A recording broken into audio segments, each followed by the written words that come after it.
Let's get this kitchen island painted, distressed, and install some huge casters.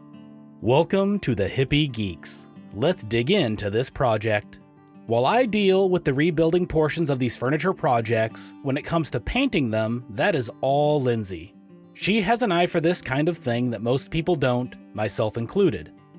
It is a very involved process. Not including drying time for the layers of paint, this took her almost exactly 5 hours from the time she started painting and ending when she finished waxing it. It starts out by adding layer after layer of paint.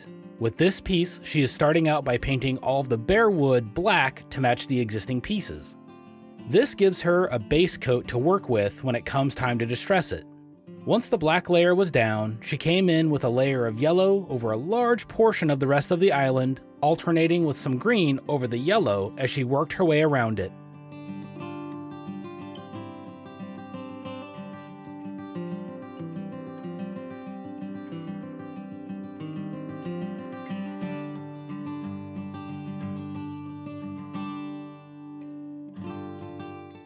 She also painted the faces of the drawers at this point before starting to add in a silver layer of paint. After that, she started adding in the color she was most excited about, a vibrant plum. A lot of folks can be afraid to use this many different vibrant colors, but the great thing about distressing furniture is that if you end up not liking the color, it is just a matter of sanding through that layer or adding more layers on top of it. There really isn't any right way or wrong way of doing this. Just get some paint on there and try it out to see if you like it. She moved on to covering everything with another layer of green, followed by a full, heavy coat of turquoise on the entire piece, including the drawers. I think that one of the more surprising parts of this process is the number of layers of paint that she sometimes uses on these pieces. That is the beautiful thing about doing this. It really is creating art on a piece of furniture.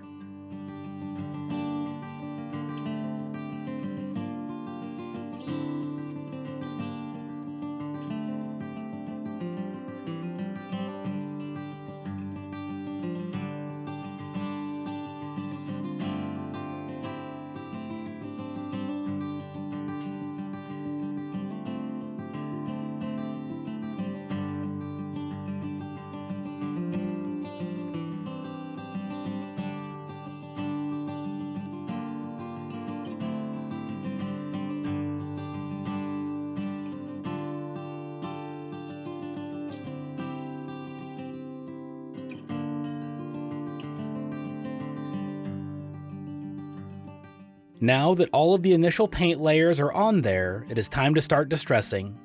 We have had this palm sander for several years now, and it has worked out pretty great. Lindsay just works her way around the piece, removing layers of paint, and you can start to see the different layers showing through. At the end of the day, she decided that there wasn't as much of the plum color showing as she wanted to see, so she added some more to it and let it dry overnight. The next day, she went back at it with the sander, working her way around and removing layers of paint until it started looking the way she wanted it to. It didn't take her very long to finish up with the sanding, and then we moved it into the house to get it waxed. We make a wax from the comb we harvest out of our own hives, which adds a nice touch. The wax really brings out the colors in the paint and adds a layer of protection that the paint would otherwise not have.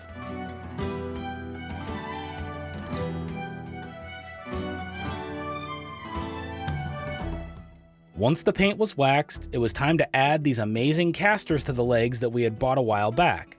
The posts for the casters were quite large though, and we felt that the legs would need some support, so I wrapped them in baling wire to help keep them from splitting. We also thought that it ended up looking pretty great at the end and helped tie the industrial look of the casters to the entire kitchen island. Here it is in its nearly finished glory. Lindsay is still going to paint the end of the cutting board that is sticking out to match the rest of the piece, but we are really happy with how it has turned out so far. What do you think about the island? Is there something that you would have done differently? We would love to hear your thoughts about it in the comments down below, good, bad, or anything in between. If this is your first time here on the Hippie Geeks, it would be wonderful to have you subscribe. Hopefully, digging into this project with us will help you digging into your projects. If you enjoyed this video, give it a like and check out our Patreon page or merch store to support the channel directly. Thanks again, and we will see you on the next one.